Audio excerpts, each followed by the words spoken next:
कैसे हैं आप सब। तो आइए स्टार्ट करते हैं आज का topic, extraction of metals from ores. Steps. Step 1 enrichment of ore. Step 2 obtain metal from enriched ore. Step 3 refining of impure metal to obtain pure metal. इनमें हम पढ़ने वाले हैं कि ओर्स पे जो इम्प्योरिटीज़ होती हैं यानी कि जो गैंग होते हैं इनको रिमूव कैसे करते हैं। आइए स्टेप बाय स्टेप हम इसमें पढ़ते हैं। चैनल पे नए बने हैं तो प्लीज़ सब्सक्राइब करें और बेल आइकन दबाना ना भूलें। तो फर्स्ट हमारे पास में क्या है, एनरिचमेंट ऑफ ओर। यह एक तरह की ऐसी प्रोसेस होती है जिसमें गैंग को रिमूव करना पड़ता है ओर्स में से, यानी कि इम्प्योरिटीज़ को रिमूव करना होता है। ठीक है, और भी इसमें अलग अलग मेथड्स हैं इसको अलग करने के लिए, जिसमें से कुछ एग्जांपल्स हैं जिसमें हाइड्रोलिक वॉशिंग है, मैग्नेटिक सेपरेशन है, फ्रोथ फ्लोटेशन है और लीचिंग है एक तरह से। ठीक है, ये सारे स्टेप्स होते हैं रिमूव करने के लिए होते हैं। सेकंड हमारे पास में है क्या, extracting metal low in the activity series. इसमें जो ओर्स होते हैं इनको हम बहुत ही कम टेम्परेचर, मतलब कि ज़्यादा टेम्परेचर नहीं, कम टेम्परेचर पे हीट करके हम इसको सेपरेट कर सकते हैं। जैसे एग्जांपल्स हैं mercury from cinnabar, copper from copper sulphide. तो ये सारे क्या है एग्जांपल्स है, इसको कैसे हम नॉर्मल हीट करके ही क्या कर सकते हैं, हम सेपरेट कर सकते हैं, जिसको हम एक्सट्रैक्शन भी कहते हैं। तो लो के बाद हम जब मिडल वाली एक्टिविटी सीरीज़ में आते हैं तो इसमें क्या होता है, कुछ जो सल्फाइड ओर्स जो बनते हैं वो कन्वर्ट होकर किसमें, मेटल ऑक्साइड में आते हैं, हीटिंग करके in the presence of oxygen, जिसको हम रोस्टिंग भी कहते हैं। ठीक, और कुछ मेटल्स जो होते हैं वो हीट करके क्या करते हैं, कार्बोनेट बनाते हैं, जो कि चेंज होके ऑक्साइड में जो कि चेंज हो जाता है in the absence of limited oxygen. ठीक है, जैसे कि कुछ एग्जांपल्स में दे रखे हैं, ZnSO3 जब हीट करते हैं तो जिंक ऑक्साइड प्लस में कार्बन डाइऑक्साइड जो है बन के रिलीज होता है, जिसमें बहुत ही कम ऑक्सीजन होती है। ठीक है, तो इसको हम कैल्सिनेशन कहते हैं। अब जब रोस्टिंग और कैल्सिनेशन दोनों एक साथ मिलते हैं तो क्या बनता है, मेटल ऑक्साइड। ठीक है, तो फिर इसे रिमूव करने के लिए हमें क्या करना पड़ता है, रिडक्शन करनी पड़ती है। जैसा कि आप देख सकते हैं कोक एक तरह से रिड्यूसिंग एजेंट की तरह वर्क करता है। ठीक है, फिर इसमें हम डिस्प्लेसमेंट रिएक्शन भी यूज़ करते हैं जो कि हाईली रिएक्टिव मेटल के लिए होता है, जैसे कि सोडियम, कैल्शियम, एल्युमिनियम। ये सारे क्या करते डिस्प्लेस करते हैं अपने lower activity from their compound. Next हमारे पास में आता है थर्माइट रिएक्शन। इसमें जो ऑफ एक्टिविटी सीरीज के जो मेटल्स होते हैं जैसे कि potassium, sodium, calcium, magnesium, aluminium, इसको कैसे एक्सट्रैक्ट करें, क्योंकि ये हाईली रिएक्टिव होते हैं तो ये रिड्यूसिंग ऐसे रिड्यूस नहीं होते हैं, तो इन्हें हम इलेक्ट्रोलाइटिक रिडक्शन से इसको सेपरेट करते हैं, यानी कि इसे हम पिघलाकर मोल्टन स्टेट में कन्वर्ट करके तब इसको हम सेपरेट कर पाते हैं। इस प्रोसेस में हम broken piece of heavy iron objects और वेल्डिंग को यूज़ करते हैं। ठीक है, और इसमें क्या होता है, मेटल्स जो होते हैं इनके पास में ज़्यादा एफिनिटी होती है फॉर ऑक्सीजन देन कार्बन। ठीक है ना, ताकि क्या कर पाएंगे, they can not obtain from their compound. ठीक है, थर्ड हमारे पास में आता है refining of metal impurities from ore. ज़्यादातर हम इसमें इलेक्ट्रोलाइसिस ही यूज़ करते हैं इस प्रोसेस में। इसको हम डायग्राम से समझते हैं। तो देखिए, जो हमारे पास में Cu2+ को रिफाइन कैसे करते हैं, तो एक हमारे पास में कॉपर है, एक तो प्योर रोड है, ठीक है ना, और जिसको हम बोलते हैं कैथोड, और एक हमारे पास में इम्प्योर रोड जिसको हम बोलते हैं एनोड। ठीक है ना, जिसे एक्सट्रैक्ट करना होता है उसे हम एनोड पर लगाते हैं। चलिए, स्टार्टिंग में जो कैथोड होता है वो थोड़ी पतली होती है, ठीक है, और जो एनोड रोड होती है वो थोड़ी मोटी होती है। ठीक है, अब जो टम्बलर है, जो टंकी टाइप में बनी हुई है, इसमें हमने कौन सा सोल्यूशन ले रखा है, कॉपर सल्फेट सोल्यूशन जो है ले रखा है। जैसे ही हम इसमें इलेक्ट्रिसिटी जो है पास करवाते हैं तो क्या होता है, जो कॉपर है मतलब Cu2+ है वो अपने 2 इलेक्ट्रॉन क्या करता है, लॉस करता है। किस पे लॉस करता है, एनोड पर जो है लॉस करता है, और लॉस करने के बाद में जो Cu2+ है वो क्या करता है, डिजॉल्व होता है और कैथोड पे जाके क्या करता है, अट्रैक्ट यानी कि इकट्ठा हो जाता है।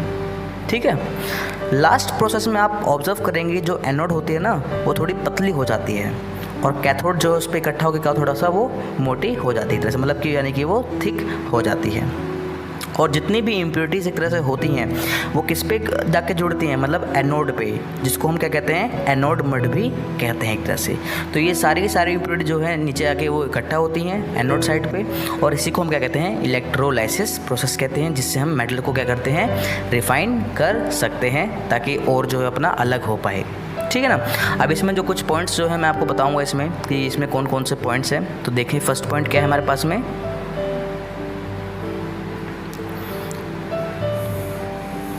जब करंट को पास करते हैं इम्प्योर मेटल डिसॉल्व करते हैं इलेक्ट्रोलाइट में। ठीक है, ये फर्स्ट पॉइंट है। सेकेंड हमारे पास में कि N equivalent amount of pure metal from solution deposit at cathode, ठीक है ना। तो किस पे डिपॉजिट होता है, कैथोड पे होता है।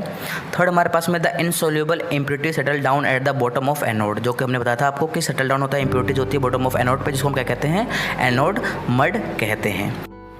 तो ये चारों पॉइंट्स जो हैं आप इसको कॉपी कर सकते हैं, जो कि आपके लिए बहुत यूज़फुल रहेगा। आइए नेक्स्ट टॉपिक पढ़ते हैं। अब पढ़ते हैं कोरोजन के बारे में।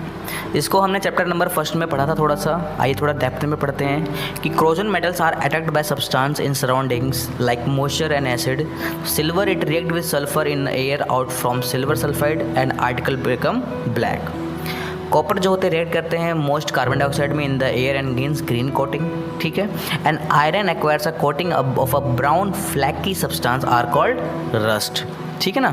तो both air and moisture are necessary for rusting of iron, जैसा कि आप तीनों इमेजेस देख सकते हैं, ये सब क्या हैं, कोरोजन के ही एग्जांपल्स हैं, ठीक है ना।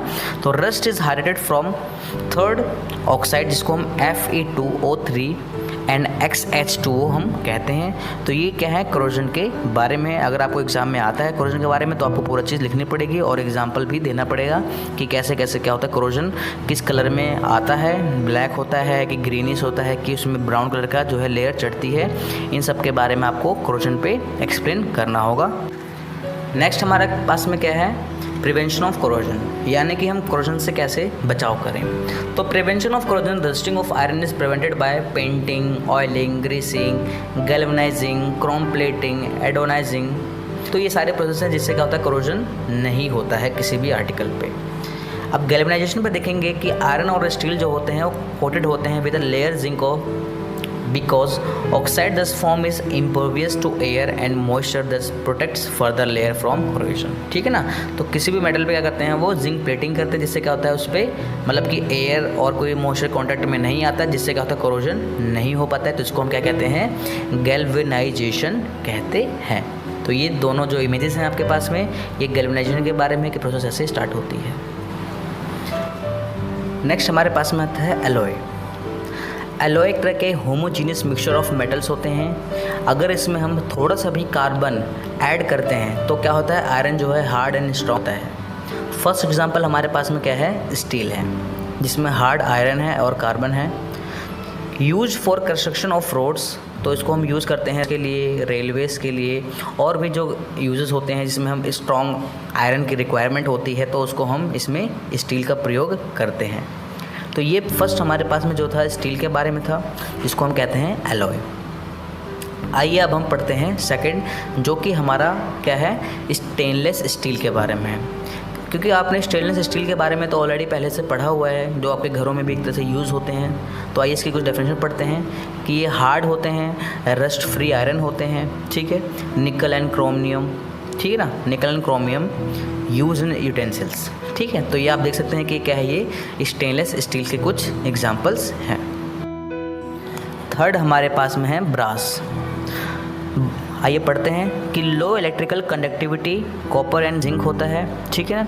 Use for decoration for its bright gold like appearance, ताकि ये सोने की तरह दिखते हैं, तो मतलब कि ये भी तरह गोल्डन टाइप में कुछ होते हैं। ज़्यादातर ये लॉक्स में, गियर्स में, प्लम्बिंग में एंड इलेक्ट्रिकल अप्लायंसेस में इसको यूज़ करते हैं। फोर्थ हमारे पास में है ब्रॉन्ज।